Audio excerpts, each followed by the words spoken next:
il est écrit dans la Gemara que dans un petit village, lorsqu'il y a une personne qui est défunte et qui n'a pas encore été enterrée, pendant tout ce moment-là, dans toute la ville, on ne doit pas se dire shalom. La question, pourquoi on n'a pas le droit de se dire shalom à ce moment-là, dans cette ville-là? Comment ça se fait? Et d'ailleurs, le Shulchan Aruch, dans le chapitre Shin Mem Gimel, 343, il a tranché de cette façon-là. Dans un petit village, lorsqu'il y a un mort, on n'a pas le droit de dire shalom. Les gens n'ont pas le droit de se dire mutuellement shalom. Pourquoi n'a-t-on pas le droit? Et vous allez voir que ça va nous concerner. Le Shulchan Gavo a écrit, on n'a pas le droit, de sorte à ce que les gens savent, ah, on ne dit pas shalom? Ah, c'est parce qu'il y a un mort. Ah, il y a un mort, d'accord. Alors, on ne dit pas shalom et on commence à s'occuper du mort. On fait tout ce qu'il faut pour qu'on puisse l'enterrer de la façon la meilleure et le plus rapidement possible. Le Aruch HaShulchan écrit différemment. Le Aruch HaShulchan dit la raison pour laquelle, lorsqu'il y a un mort dans un petit village, on ne doit pas dire shalom, c'est parce que ça ne se prête pas au shalom. Shalom, c'est bonjour, comment vas-tu? On commence à discuter, tout va bien, sympathique. Habibi, il y a un mort là dans la ville. Il ne convient pas à ce moment-là de commencer à faire les discussions, et comment vas-tu, et ceci et cela.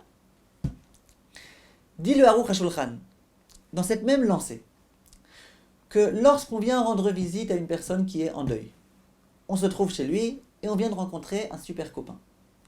Est-ce que j'ai le droit de dire à mon copain comment vas-tu, ma shlomcha? Dit le Aruch HaShulchan, mais non.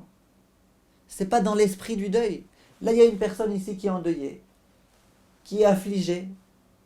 Je viens, moi, dans cet endroit-là précis, et je commence à discuter comment vas-tu, ma shlomcha, bien que je ne parle pas à l'endeuillé. Je m'adresse à un ami que je n'ai pas vu depuis 5 ans. Dit le Aruch HaShulchan, c'est pas le moment. Maintenant, il ne faut pas le faire.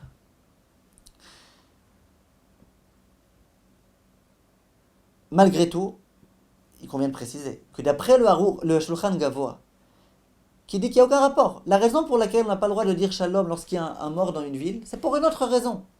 C'est parce qu'il faut s'empresser d'enterrer le mort. Il faut se préoccuper du mort, voir que tout le monde est là pour s'occuper de lui. Dès lors que le mort a été enterré, que maintenant on vient rendre visite aux endeuillés, on a le droit de dire shalom. Et en pratique, le Rav Ovadia Yosef, le Tzitz Eliezer, tous deux tranchent qu'on a le droit de dire shalom à un ami qu'on rencontre dans la maison de l'endeuillé et qu'on a déjà vu de grands rabbinim qui avaient la coutume de le faire et que ça n'a jamais dérangé personne. En dehors de cela, il est une halakha qu'il est écrit dans le Rama et qui est que on n'a pas le droit de donner à un endeuillé un cadeau. Je vous le lis dans les mots du Rama. Asur lishloach manot lehavel alaviv oimo kol yudbet chodesh. Pendant les 12 mois de deuil qui concernent une personne qui a perdu son père ou sa mère, on ne peut pas apporter à un endeuillé un cadeau. Continue le Rama et dit Ubimkom shenaagu lishol bishlom avelim beshabbat mutar. Mais les endroits où le Shabbat on autorise de dire shalom, on a aussi le droit d'offrir un cadeau. Qu'est-ce qui se passe ici? Demander à un endeuillé mashlomcha, on a dit que c'était interdit. Dit le Rama, lorsque je viens offrir un cadeau à quelqu'un, c'est comme si je lui demandais mashlomcha. Je m'intéresse à lui, je veux savoir comment il va. Je fais un acte énorme pour lui montrer combien je m'intéresse à lui. Ça c'est trop. Ça c'est comme dire shalom, et c'est la raison pour laquelle c'est interdit. Comme ça, le Rav Ovadia Yosef tranche aussi. Comme ça, de nombreux décisionnaires tranchent, exactement comme le Rama. Évidemment, après les 12 mois, la période de deuil est complètement révolue, et c'est autorisé. Ou une personne qui n'aurait pas perdu son père ou sa mère, mais un frère, une sœur ou quelqu'un d'autre, chas v'shalom, à cette personne-là, on pourra lui offrir un cadeau après les 30 jours. Vu que pour elle, la période de deuil et la période durant laquelle on n'a pas le droit de lui dire shalom, c'est une période qui se résume à 30 jours. Comme on vient de le dire, dans tous les endroits où la coutume est que Shabbat, on peut dire shalom, vu qu'on peut dire shalom, on peut aussi offrir un cadeau. C'est ce que le Rama a écrit explicitement. Que se passe-t-il si une personne est en deuil, quelqu'un vient lui rendre visite et lui offre un cadeau? A-t-elle le droit de le recevoir ou pas?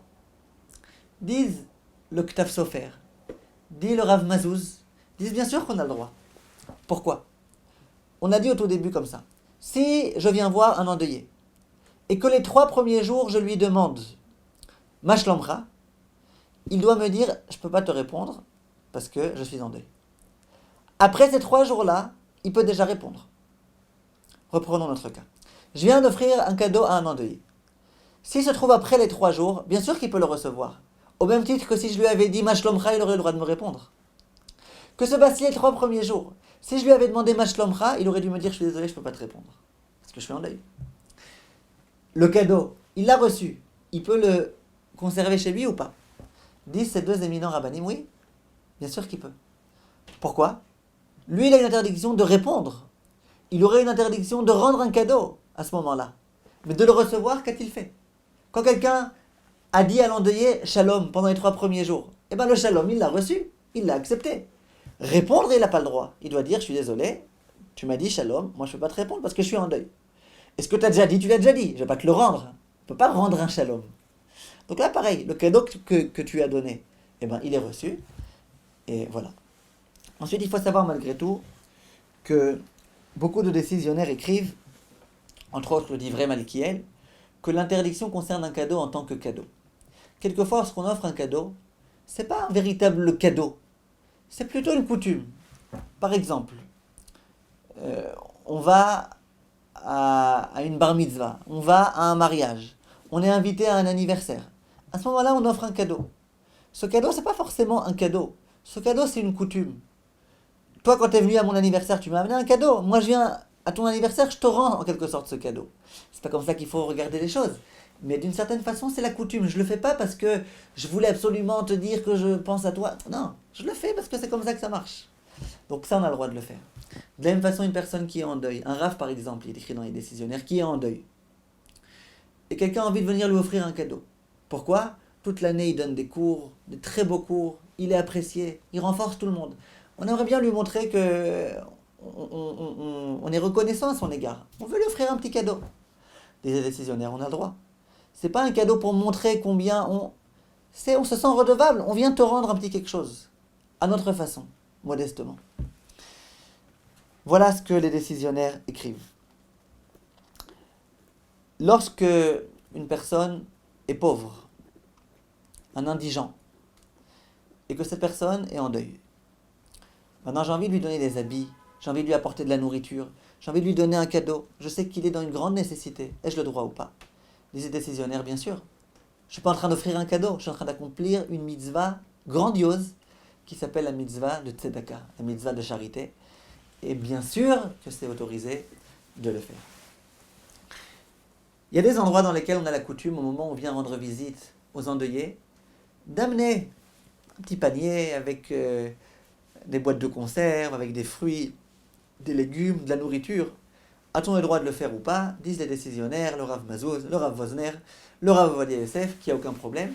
Pourquoi? On est en train de faire à nouveau de la Gmilut Chassadim. On est en train de bien se comporter. On amène pour être sûr qu'ils auront tout ce qu'il faut. C'est pas un cadeau en tant que cadeau. Et donc, on peut tout à fait autoriser.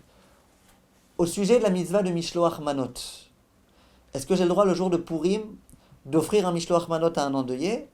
Ou est-ce que l'endeuillé a le droit d'offrir des Mishloach Manot à l'autre? Ça, on en parlera, Bezrat Hashem, lorsqu'on parlera des lois relatives aux fêtes, en l'occurrence des lois relatives à Purim. Les lois de deuil relatives aux fêtes. Dernier point qui est important, quelquefois on rencontre une personne en deuil bien après les 7 jours. Pendant les 7 jours, on n'a pas eu l'occasion de la voir, on n'était même pas au courant qu'elle était en deuil, et on la rencontre ensuite, ou après les 30 jours. Que se passe-t-il à ce moment-là? Dit la halakha la chose suivante. Pendant la période où elle est vraiment encore en deuil, à proprement parler, ça veut dire une période de 30 jours lorsqu'on a perdu un autre proche que ses parents, ou une période de 12 mois lorsqu'on a perdu ses parents, on peut encore s'adresser à la personne et lui dire, voilà, j'ai entendu la nouvelle que tu as perdu ton père, que tu as perdu ta mère, que tu as perdu ton frère, ta sœur. Et on peut parler avec lui et puis lui souhaiter qu'Hachem le console. Donc pendant les 30 jours pour les autres proches et pendant 12 mois pour les parents, on peut très bien venir et consoler la personne de façon tout à fait habituelle. Après cette période-là, une personne a perdu son père ou sa mère, et je la rencontre 13 mois après, 14 mois après, où une personne a perdu son frère, sa soeur, son fils, sa fille, et moi je la rencontre 35 jours après. À ce moment-là, il est écrit que on peut tout à fait dire à la personne, je te souhaite de te consoler. Simplement, on doit procéder à ce qui s'appelle Tanchumim Minatzad. Ça veut dire, on doit parler de façon beaucoup plus implicite.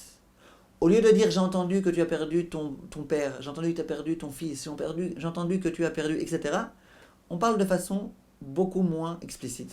On dit Titnachem, que Hachem te console. On ne commence pas à rentrer dans tous les détails, on ne commence pas à réveiller en la personne la tristesse qui était la sienne, on lui dit juste qu'Hachem te console. Et c'est de cette façon-là qu'on procède.